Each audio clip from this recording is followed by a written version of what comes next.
पर निशाना साधा, उनको महिलाओं के शोषण, हिंदू महिलाओं के शोषण का दोषी बताया। अब ये भाई चाबी कहां से घूम रही है, चक्कर क्या है, या टिकट नहीं मिल रहा। भाई भारतीय जनता पार्टी के खिलाफ इस तरह से खुल करके यतीम महाराज के बोल वो वाकई हैरान कर देने वाले हैं। ये कर रहा था भारत, उस विश्व गुरु के नाम पर मोदी जी भारत के हिंदुओं को बाबा जी का ठुल्लू दिखा देते हैं। अब इस ठुल्लू को लेकर के कौन सी नीलाम घर में जाए हिंदू।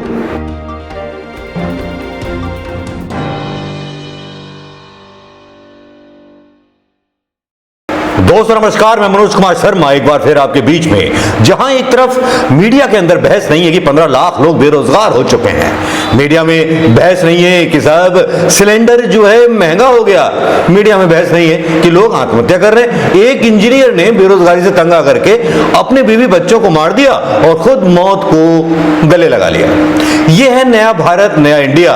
और मैं बता दूं, जो मरने वाला इंजीनियर था वो हिंदू था। भाई आजकल मॉब लिंचिंग मुसलमानों की करना आसान है, लेकिन तालिबान को एक देश का दर्जा देना बहुत आसान है मोदी जी के लिए, क्योंकि मोदी जी को मुसलमानों में वोट दिखाई देते हैं, उन हिंदुओं के वोट दिखाई देते हैं जिन हिंदुओं को राम मंदिर में विकास नजर आता है, कब्रिस्तान में विकास नजर आता है, शमशान घाट में विकास नजर आता है। यहां विकास की गंगा की बात तो छोड़िए, यहां पर सिर्फ तबाही और तबाही मिलती है। कोरोना के नाम पर जली हुई लाशों के रिकॉर्ड भी नहीं मिलते।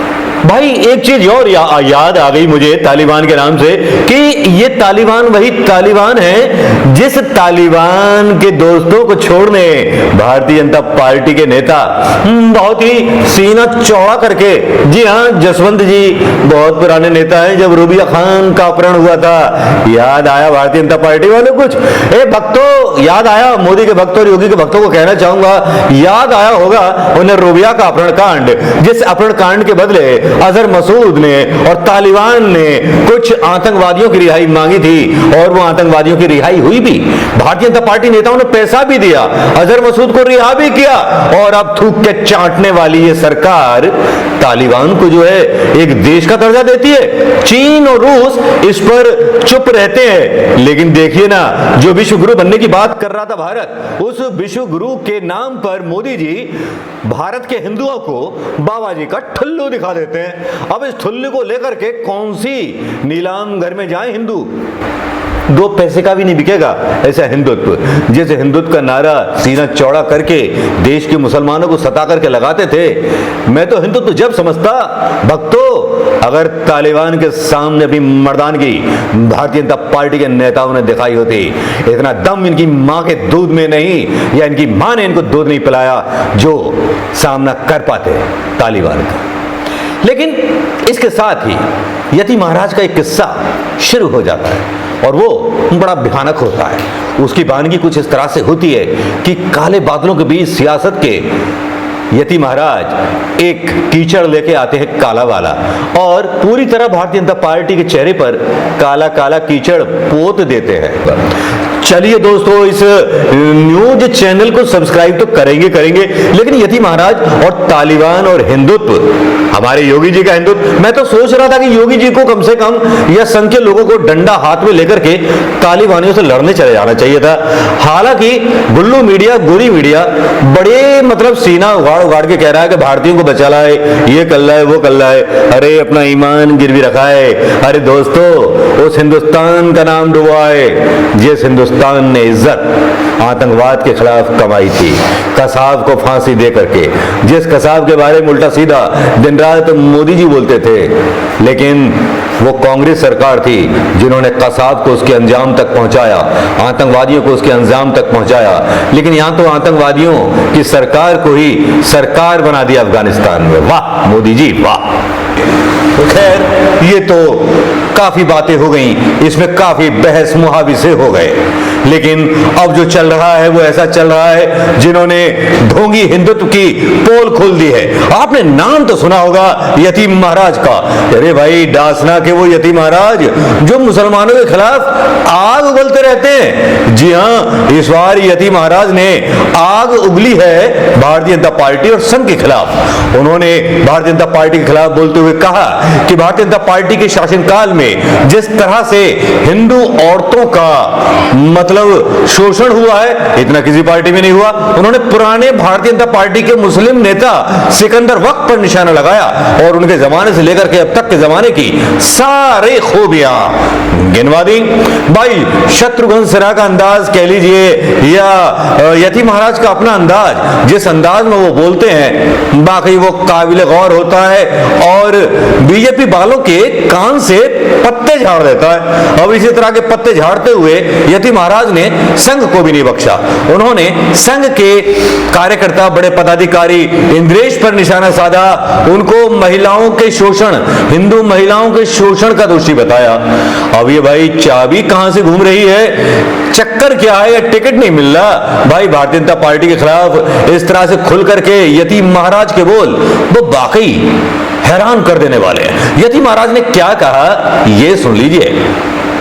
वैसे भी भारतीय जनता पार्टी ने आज तक मंत्री केवल उसी को बनाया है जिसने किसी भी हिंदू, किसी भी मुसलमान को केवल उसी को भाव दिए राजनीति में जिसने हिंदू की बेटियों को रखेल बनाकर रखा। इस्लाम में पत्नियां नहीं होती, उनके यहां विवाह जो है एक कॉन्ट्रैक्ट है, निकाह, जो थोड़े से पैसे देकर खत्म किया जा सकता है। हिंदू को पता ही नहीं इस्लाम का, वो जानता ही नहीं है। जो मेहर हक मेहर होती है, ये औरत का अधिकार होता है कि तुम इतने समय इसके साथ सोई, इसके साथ व्याभिचार करा तो ये कीमत लो और अलग हट जाओ। तो हिंदू लालायित रहता है राजनीतिक फायदे के लिए अपनी बेटियों को मुसलमानों की रखेल बनाने को। सिकंदर वक्त जो भारतीय जनसंघ के पहले मुसलमान लीडर थे, उसकी पत्नी हिंदू। आरिफ बेग दूसरा बड़ा नेता, पत्नी हिंदू। मुख्तार अब्बास नकवी पत्नी हिंदू, पत्नी मान लो या रखेल मान लो। शहनवाज हुसैन पत्नी हिंदू। अभी ये जो फैज नाम का फजगुल्ला चल रहा है ना, ये इसने इंद्रेश कुमार की सपोर्ट से कितनी हिंदू लड़कियों को बर्बाद किया है, जरा पता करके देखो इसका इतिहास। और जितने भी राष्ट्रीय मुस्लिम मंच के बड़े पदाधिकारी हैं, वो सारे ऐसे पदाधिकारी हैं जिन्हें रक्षाबंधन के नाम पर हिंदू लड़कियों से राखी बंधवाई गई, बाद में वही हिंदू लड़की इनकी रखेल बन गई। राष्ट्रीय मुस्लिम मंच इंद्रेश कुमार ने रक्षाबंधन जैसे पवित्र त्योहार का दुरुपयोग करके हिंदू बेटियों को मुसलमानों की रखेल बनवाया। यतीम महाराज ने जो कहा वो आपने सुन लिया होगा। इससे आपको लग रहा होगा कि आने वाला टाइम में भारतीय जनता पार्टी के मुंह से नकाब तो उतर ही गया है। भारतीय जनता पार्टी का जो एक बेटी पढ़ाओ बेटी बचाओ का नारा था वो बिखर गया है। और इसके अलावा बिखर गई है भारतीय जनता पार्टी के वो सपने, चकनाचूर हो गए जिन सपनों को लेकर के योगी महाराज सोच रहे थे कि भाई प्रधानमंत्री बना जाएगा हिंदुत्व का नेता और हिंदुत्व का झंडा लेकर के।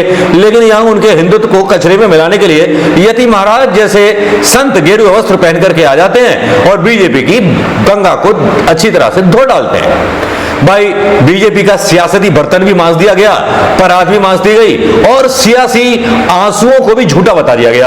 अब यतीम महाराज पर अब कौन सी कार्रवाई होगी? क्या यतीम महाराज के साथ मॉब लिंचिंग होगी?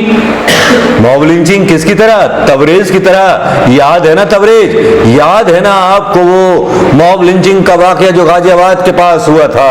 जी हां, चंद लोगों ने धर्म के नाम पर अखलाक को मारा था तो किसी ने किसी को हलाक कर दिया था गाय के नाम पर। यहां बात गाय की नहीं चल रही, यहां महिलाओं की बात चल रही है, हिंदू महिला के सम्मान की बात चल रही है। और यतीम महाराज ने बुरी तरह से भारतीय जनता पार्टी के सियासत का गरेबान पकड़ करके बुरी तरह से हिला दिया है। अब देखना यह है कि यतीम महाराज को किस तरह से हैंडल करती है भारतीय जनता पार्टी की मोदी सरकार और अमित शाह का गृह मंत्रालय। चलिए देखना बाकी है। खैर यतीम महाराज का यह बयान सनसनीखेज तो है जो सनसनी मचा रहा है। तब दोस्तों आपकी यतीम महाराज के बारे में क्या राय है कमेंट करना मत भूलिएगा। नमस्कार, जय हिंद, शब खैर, लेकिन कमेंट जरूर कीजिएगा। नमस्कार, जय हिंद। दोस्तों नमस्कार, आजाद हिंद आवाज न्यूज में आपका स्वागत है। दोस्तों, बात चल रही है उत्तर प्रदेश में होने वाले चुनावों की, और चुनावों में कुछ इस तरह से रंग खेला जाने वाला है जो शायद भगवा रंग को उस लाल खून में रंग दे, जो लाल खून इस पूरे के पूरे इलेक्शन को जो है मतलब एक तरह से सांप्रदायिक बना सकता है।